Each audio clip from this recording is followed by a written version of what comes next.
তো আমার কাছে অধিকাংশ ফোন আসে যে হুজুর এই ম্যাজিক কালা জাদু করছে, এই কুফরি করছে, এই হয়েছে সে হয়েছে, বদনজর দিয়ে। বর্তমান সমাজে এগুলো প্রচন্ড বেশি আওয়াজ দেয়।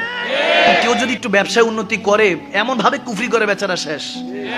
পড়াশোনা যদি ভালো হয়, তারপর রিলেশন যদি ভালো হয়, সমাজের মধ্যে যদি তাদের একটা অবস্থা থাকে, এমন কুফরি করে, কুফরি করার জন্য এমন এমন অবস্থা আমার মাঝে মাঝে আসে, এমন এমন অবস্থা দেখি সুমা মায়াজাল, এগুলো আপনাদের কাছে বলতে পারবো না। এত ভয়ঙ্কর সিচুয়েশন করে এক মানুষ আরেক মানুষের ক্ষতি করে। তবে আমি প্রথমে বলবো এটাই, আপনার বরাদ্দের যে রিজিক আছে, আল্লাহ যেটা রিজিক বরাদ্দ করেছে সেটা বান্দা কখনো আটকাতে পারবে না।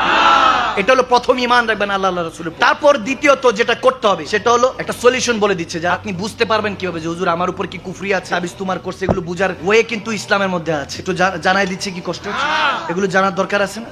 যে হুজুর আমার ব্যবসা করতে যাই লস হয়, চাকরি খুঁজতেছি চাকরি পাই না, পড়াশোনা করতে যাই মনোযোগ বসে না, মা বাবা সারাক্ষণ ক্যাটক্যাট করতে থাকে, স্বামী স্ত্রী কখনো বনি বানা নাই, সম্পর্কের মধ্যে সব সময় ঝামেলা লেগে থাকে, এরকম অবস্থা আছে কি নাই? এগুলো কুফরির প্রভাব আছে কিনা, বদনজর আছে কিনা বুঝার ওয়ে আছে। ওয়েটা বলে দিচ্ছে কি কষ্ট হচ্ছে।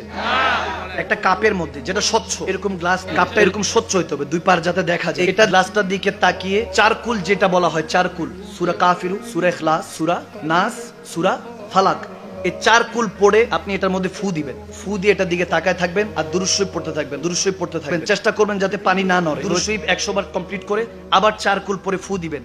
ফু দিয়ে এবার ইস্তেগফার পড়বেন 100 বার। পড়ে ফু দিয়ে এটা ঘরের যে কোনো একটা কোণার মধ্যে রেখে দিন। পরের দিন বুঝতে পারবেন পানিটা যদি একটু ঘোলা হয়ে যায়, বুঝবেন কুফরি করা হয়েছে। মারহাবা কয় না? কথা ওয়েটা বোঝা গেছে?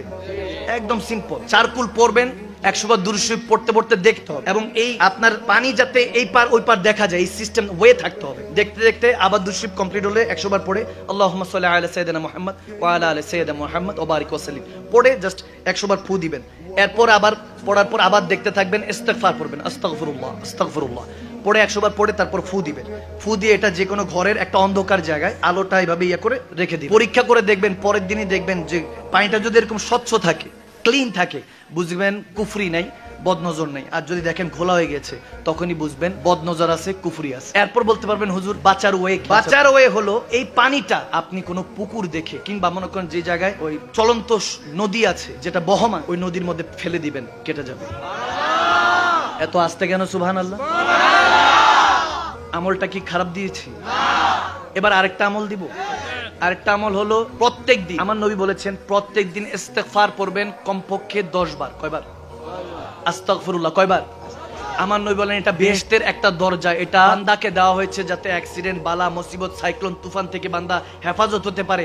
10 বার ইস্তেগফার পড়ে, আস্তাগফিরুল্লাহ পড়ে, একবার দুরূদ শরীফ পড়ে ফু দিয়ে গায়ে মেখে নেবেন। আপনার গায়ে যদি বুলেটও মারে কাজে আসবে না। সুবহানাল্লাহ বলে। করা যাবে, আমলটা করা যাবে। এই আমলগুলো এই জন্য দিলাম, দৈনন্দিন জীবনে কিছু আমল আছে এগুলো করলে আল্লাহ এমনি হেফাজত করে। দেখবেন যে বেরোইছেন হঠাৎ করে রিক্সা এসে লাগাই দিচ্ছে, ঘটনা হলো ঘর থেকে তো দোয়া দুরূদ ছাড়াই বের হয়েছে, বরকত আসবে কিভাবে? ঠিক না?